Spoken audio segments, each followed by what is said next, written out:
नमस्कार दोस्तों, हमारे भारतीय संविधान में वर्तमान में 12 अनुसूचियां हैं। हालांकि मूल संविधान में 8 अनुसूचियां थी। इसके बाद समय के अनुसार संविधान में संशोधन करके अनुसूचियों में वृद्धि की गई। 1951 में पहले संविधान संशोधन के तहत नवीं अनुसूची जोड़ी गई। इसकी सबसे खास बात यह है कि इसको न्यायिक पुनरावलोकन से बाहर रखा गया है, यानी कि नवीं अनुसूची में न्यायालय छेड़छाड़ नहीं कर सकती है। नवीं अनुसूची आजकल हर जगह चर्चा में है। हर राजनीतिक दल के नेता आजकल इस पर बात कर रहे हैं।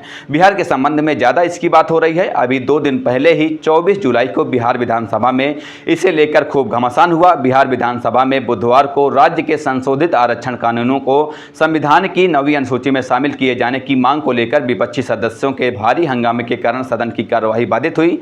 बिहार विधानसभा अध्यक्ष नंद किशोर यादव ने बार बार विपक्षी सदस्यों से अनुरोध किया कि वे अपनी सीट पर लौट जाएं। मुख्यमंत्री नीतीश कुमार भी हस्तक्षेप करने के लिए खड़े हुए, पर विपक्षी विधायक नहीं माने। नीतीश कुमार ने कहा, मेरे कहने पर आप सभी जाति आधारित गणना के लिए सहमत हुए। इसके बाद एससी यानी कि शेड्यूल कास्ट, एसटी यानी कि शेड्यूल ट्राइब और ओबीसी यानी कि अदर बैकवर्ड क्लास और अत्यंत पिछड़े वर्ग के लिए कोटा बढ़ाया गया। अब जब पटना उच्च न्यायालय ने आरक्षण कानूनों को रद्द कर दिया तो हम उच्चतम न्यायालय यानी कि सुप्रीम कोर्ट गए हैं। इन्हें नवी अनुसूची में डालने के लिए केंद्र से एक औपचारिक अनुरोध भी किया गया है। 20 जून को बिहार के मुख्यमंत्री नीतीश कुमार की अगुवाई वाली प्रदेश सरकार को तगड़ा झटका देते हुए पटना उच्च न्यायालय ने पिछले वर्ष दलितों, पिछड़े वर्गों और आदिवासियों के लिए सरकारी नौकरियों तथा शिक्षण संस्थानों में दिए जाने वाले आरक्षण को 50% से बढ़ाकर 65% यानी कि 65% किए जाने के इसके फैसले को रद्द कर दिया। मुख्य न्यायाधीश के विनोद चंद्रन की अध्यक्षता वाली खंडपीठ ने कई याचिकाओं पर सुनवाई के बाद यह आदेश पारित किया। इन याचिकाओं में नवंबर 2023 में राज्य सरकार द्वारा जाति आधारित गणना के बाद आरक्षण में वृद्धि को लेकर लाए गए कानूनों का विरोध किया गया था। दरअसल नीतीश कुमार सरकार ने पिछले साल 21 नवंबर को सरकारी नौकरियों और शिक्षण संस्थानों में वंचित जातियों के लिए आरक्षण 50% से बढ़ाकर के 65% करने की सरकारी अधिसूचना जारी की थी। बिहार सरकार द्वारा कराए गए जाति आधारित गणना के अनुसार राज्य की कुल आबादी में ओबीसी यानी कि अदर बैकवर्ड क्लास और ईबीसी की हिस्सेदारी 63% है, जबकि एससी और एसटी की कुल आबादी 21% से अधिक है। सरकार का मानना है कि आरक्षण को लेकर उच्चतम न्यायालय यानी कि सुप्रीम कोर्ट की 50% की सीमा का उल्लंघन केंद्र द्वारा ईडब्ल्यूएस यानी कि इकोनॉमिक वीकर सेक्शन के लिए 10% आरक्षण लागू किए जाने के कारण पहले ही हो चुका है। इसलिए राज्य सरकार अपने आरक्षण कानूनों में संशोधन लेकर आई है, जिसके तहत दलित यानी कि दलित, आदिवासी, अत्यंत पिछड़े वर्ग यानी कि ओबीसी और ईबीसी यानी कि आर्थिक रूप से कमजोर वर्ग के लिए कोटा 50% से बढ़ाकर के 65% कर दिया गया है। ईडब्ल्यूएस के लिए कोटा मिलाकर बिहार में आरक्षण की सीमा 75% हो गई थी। नवी अनुसूची में केंद्रीय और राज्य कानूनों की एक सूची है जिसे किसी कोर्ट में चुनौती नहीं दी जा सकती है। इसे पहले संविधान संशोधन अधिनियम 1951 द्वारा जोड़ा गया था। पहले संशोधन में अनुसूची में 13 कानून जोड़े गए थे।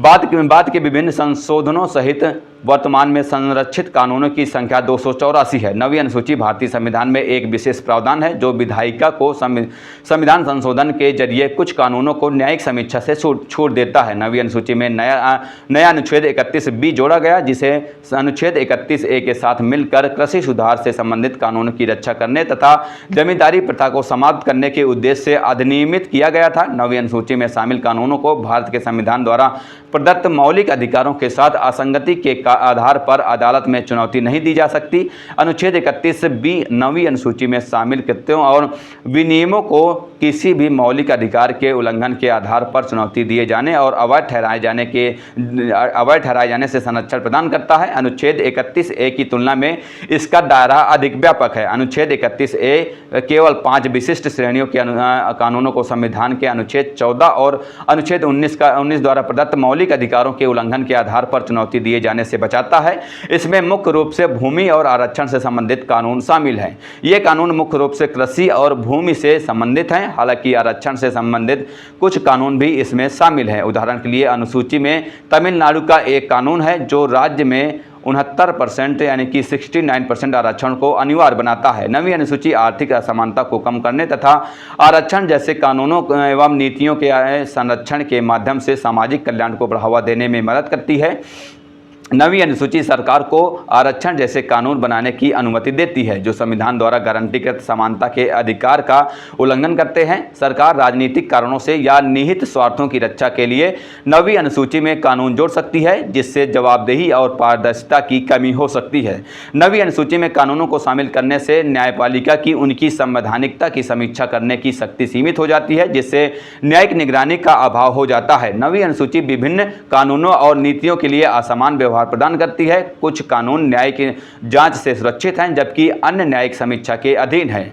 नवी अनुसूची में कानूनों को शामिल करने के मापदंडों के बारे में स्पष्टता का अभाव है। इससे कानूनों और नीतियों की संवैधानिकता के बारे में भ्रम और अनिश्चितता पैदा हो सकती है जिससे पारदर्शिता और जवाबदेही की कमी हो सकती है। उदाहरण के लिए झारखंड के नए विधेयक में सरकारी पदों में आरक्षण को बढ़ा करके 77 यानी कि 77% करने की बात कही गई है। झारखंड सरकार ने केंद्र सरकार से इसे नवी अनुसूची में शामिल करने के लिए कहा है।